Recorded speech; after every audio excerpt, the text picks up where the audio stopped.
Good evening. We'll call this meeting of the Hawarden, Iowa City Council to order on Wednesday, March 25th, 2020 at 5:30 p.m. With all that's happened publicly and public distancing and social distancing this evening, present are Tim Kurth as council member, Rob Clucky as council member, Mike DeBryan as city administrator, myself as mayor. On the phone lines, Jen, are you there? I'm here. John, are you there? I'm here. Travis? Yes, I am. Okay, and Jim Pickner, our legal attorney? I am here. Okay, thank you very much. This agenda has been posted for 24 hours. The early agenda that came out last Friday had the hospital update and audit report with everything that was going on. Mike and I made that decision to postpone those presentations. So those folks that are on the phone, if you make a motion or a second, if you would just please state your name and give the motion or the second, please, so we can get everything recorded correctly. First standard agenda item is the approval of the March 11th, 2020 City Council meeting minutes. Is there a motion for that approval? So moved. Second. Been a motion by Rob, seconded by John. All in favor of the March 11th, 2020 City Council meeting minutes, say aye. Aye.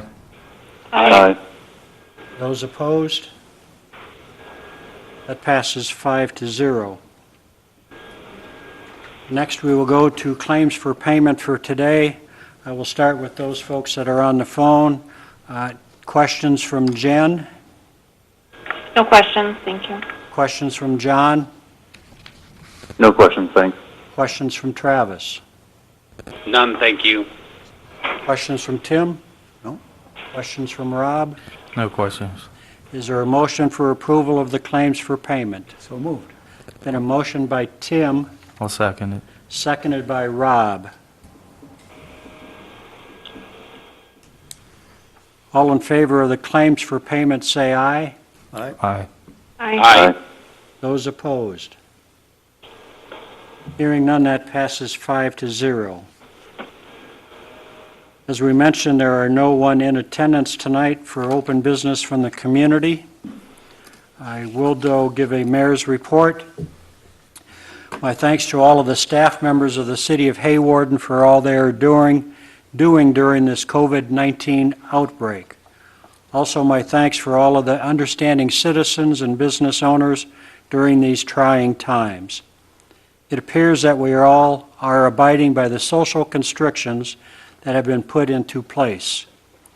For business owners, please visit with Larry Cope here at the city office about financial assistance that may be available. All of us can get the newest updates as they happen on the City of Hawarden website. A reminder that the city office is closed but available by phone or email. Please continue to be safe, be mindful of your social distancing, and please continue to support your local businesses and support your family, friends, and neighbors through social media or a wave or a smile at a distance. Dan Gasby once said, "You don't know who you are until you faced real adversity." We will continue to be kind and strong, as our community always does, when faced with difficulties. And secondly, the community garden may be just the thing for you this summer. Registration was March the 21st, but maybe please call Roxanne Cook or Joe Olander to see about the availability of a spot. Their numbers are available on an insert in your utility bill.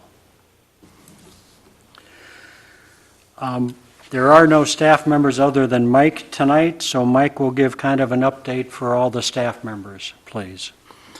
As Rick said, tonight we were supposed to have Graham Forbes from Williams & Company doing our audit.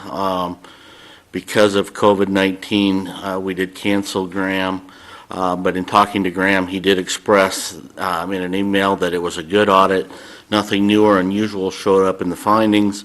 One of the things that is always pointed out is the days that we can operate without any source of revenue coming in. So if all our revenue stopped today, how many days could we go? In FY18, we were at 157.9 days. In FY19, we are up at 168 days. So that shows our fund balances are strong.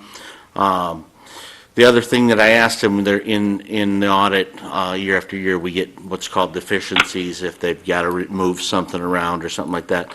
I asked him what we could do to get rid of some of those, and his response was, just be perfect. And he said, it's unreasonable that the state requires that anytime an auditor moves or makes an adjustment, that you get that deficiency. So he said, it's the normal thing, and it happens. The other thing is daily we operate on what's called a cash basis accounting, and then when we do our audit, we do it on accrual basis, which they take in all the depreciation of everything we own. So they do have to move stuff around then as well, which does make some of those adjusting entries. So, but overall, it was a good audit. He will be here as soon as this stuff goes away. But he did send the audit into the state. We continue to monitor conditions presented to us by the state of Iowa in response to COVID-19 and make adjustments as we navigate our way. I know it causes inconvenience for customers and residents, but unfortunately we feel it's necessary and hopefully short-lived. We ask for your continued patience. Also, my thanks to our staff for their cooperation and being flexible as we have them operate in ways that they haven't had to before. Thank you, Mike. Agenda item number 2C is council comments. Anything from council members? I take that as a no. We then move on to other agenda items. Agenda item number 3. This would be the third reading of ordinance 720. Again, this is the old Sioux Motel property, redoing the zoning to an R2. The first 2 readings have passed, so this is the third and final reading. Are there any questions about this third reading? I'd entertain a motion for approval of the third reading of ordinance 720. So moved. There's been a motion by Rob. Is there a second? Travis, all second. John, Travis seconds it. Further discussion? Mike will call for a roll call vote, please, for third reading of ordinance 720. Clocky, Aye. Olson, Aye. Feldhacker, aye. Bergsma, Aye. Kurth. Aye. On a 5-0 roll call vote, the third reading of ordinance 720 passes. We appreciate the work of the zoning board for their recommendation and look forward to a change in that property. Agenda item number 4, this is resolution 2020-17. This will set the public hearing and specifications, proposed form of contract, and estimate of cost for the South Circuit Electric Project. This will set the public hearing for April the 8th, our next regular meeting. Is there- Travis, so moved. Pardon me?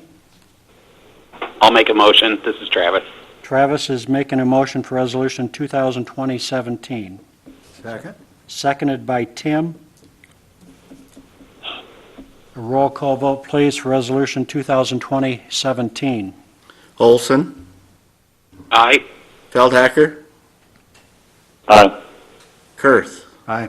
Clocky, Aye. Bergsma. Aye. On a 5-0 roll call vote, resolution 2020-17 passes. Agenda item number 5. 5A is a public hearing for the utility crossing project and work incidental thereof. I hereby open this public hearing. Mike, were there any comments brought forth from the public for this project? None. Anyone wish to make comments during the public hearing in regards to the utility crossing project? Hearing none, I will close the public hearing, which leads us to the Resolution 2020-18, which will do the form of contract giving the bid to GM Contracting for $126,614.02. Is there a motion for the resolution? So moved. There's been a motion by Tim. Is there a second? I'll second it. John, second. Seconded by Rob. A roll call vote, please, for Resolution 2020-18. Bergsma, Aye. Clocky, Aye. Olson, Aye. Kurth, Aye. Feldhacker. Aye. On a 5-0 roll call vote, Resolution 2020-18 passes. That'll be a good project. The DGR were right about on with that spec for that amount of money. Fiscal sponsorship for the Hawarden Golf Course for the Hawarden Community Foundation grant request is agenda item number 6. Is there a motion for that approval? So moved. It's been moved by Tim. Is there a second? I'll second it. Seconded by Rob. All in favor of the fiscal sponsorship for the Hawarden Golf Club for the Hawarden Community Foundation, please say aye. Aye. Aye. Aye. Aye. Those opposed? That passes 5-0. Agenda item number 7. 7A is a public hearing in the proposed fiscal year 2021 budget. I will open the public hearing. Are there any comments from the public that were addressed to the city offices? No, there was none. Any comments from council members? My only comment during the public hearing is that it seems like the staff and council worked very hard on this budget. I appreciate their dedication. It will keep the levy at the same amount, so that took some hard work there. I will close this public hearing, which moves us to the Resolution 2020-19, adopting the fiscal year 2021 budget. Is there a motion for that resolution? So moved. John, motion. Been moved by Tim. I will give a second to John.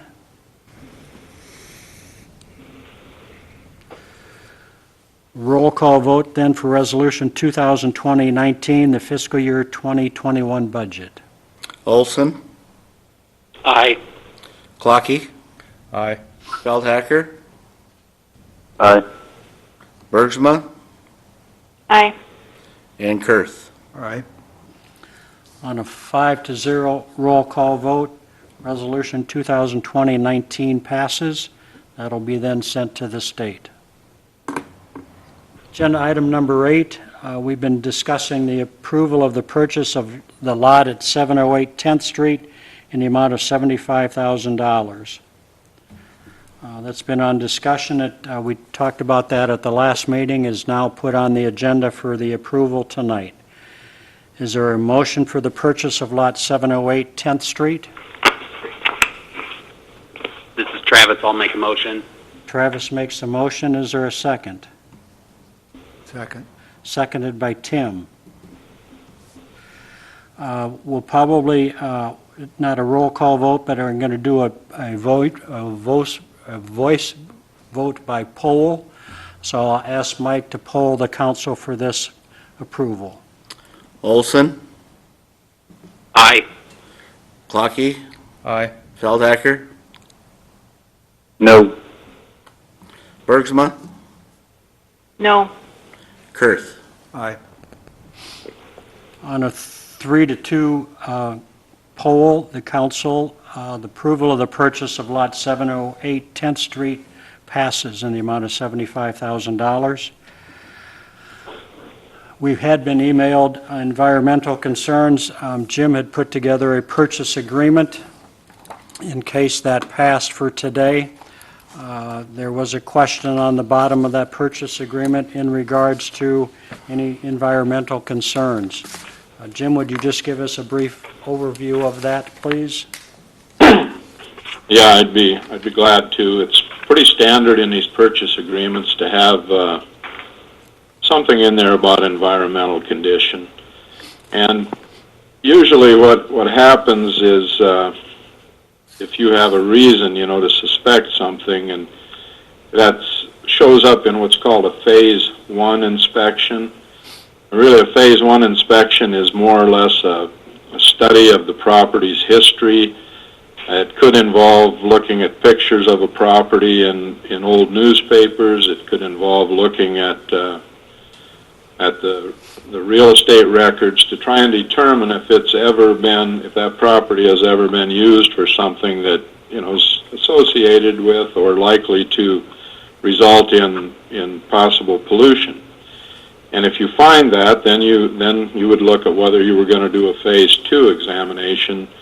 The property that you guys are discussing, I think most people would probably around here believe that would trigger the Phase 2, that it would meet a Phase 1. It looks like it's been a gas station. It's definitely been used for automobile type work. If something indicates a Phase 1, then it's, do you move on to a Phase 2? I'm not real familiar with the Phase 2, but they obviously, depending on the type of property, if we were talking about the old city hall before it was redone, it might have been to have somebody come in and look at asbestos. This type of property, it would probably be someone to try to determine if there were hydrocarbons in the soil, similar type things. And I'm not real well acquainted with how they do that.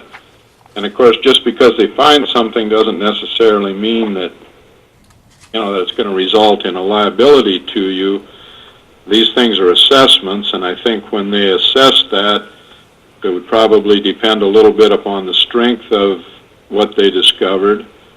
Might also depend on what other information they have about, groundwater presence, other sources of pollution in the area, how fast pollution that might exist moves through the ground, because if something is in the ground a long time and it's moving slowly, there are natural bacteria and things that happen.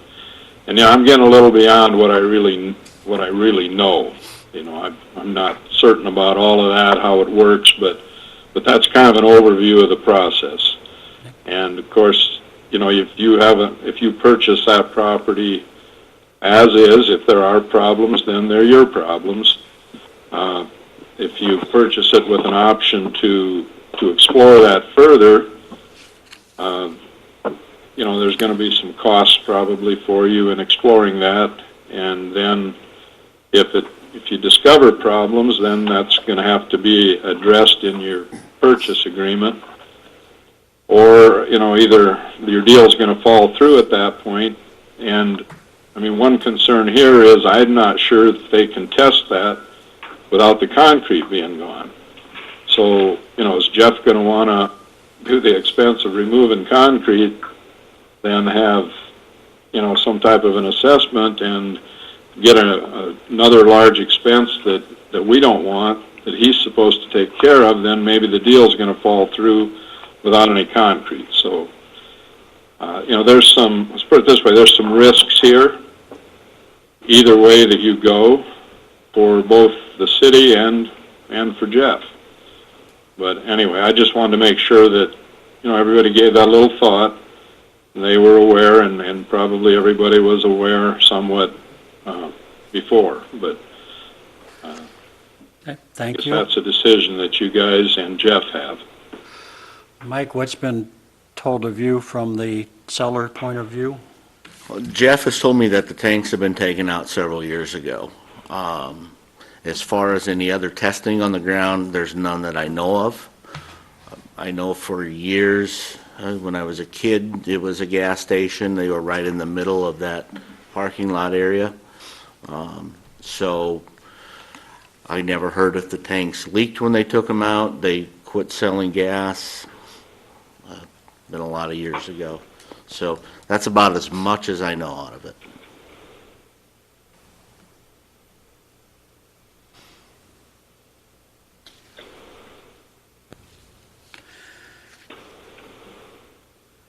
So in regard to the project, they'd like to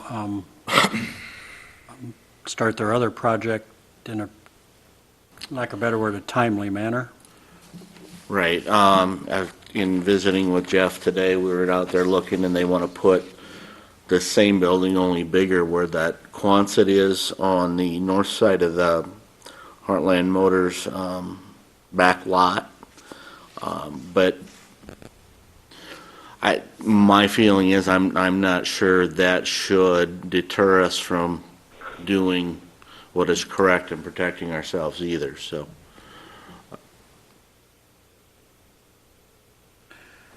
Yeah, but what are we going to do? I mean, do some tests and say, yeah, there used to be a gas station there, which we know. Correct. There may be no ground contamination. I mean, I don't know. I mean, that's, I think, at this point, I know enough about it to be dangerous, and this is where we all got to make a judgment call on how do we have to do it. We don't necessarily have to test, do we, Jim?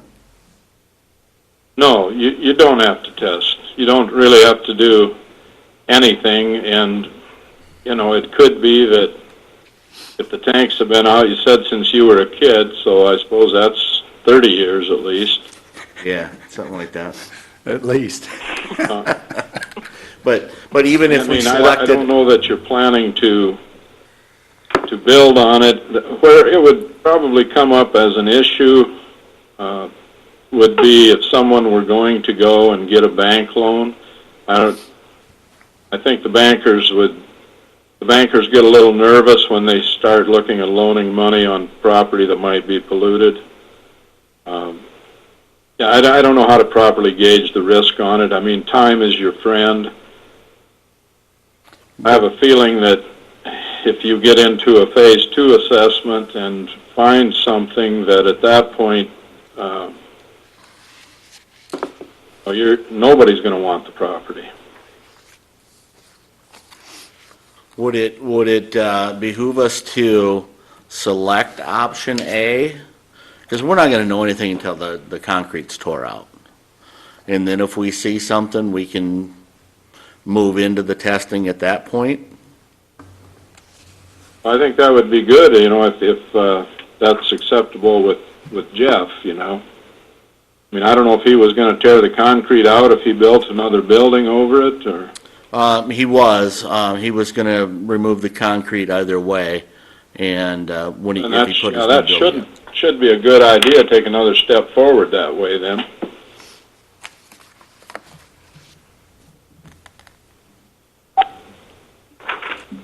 That sounds good to me.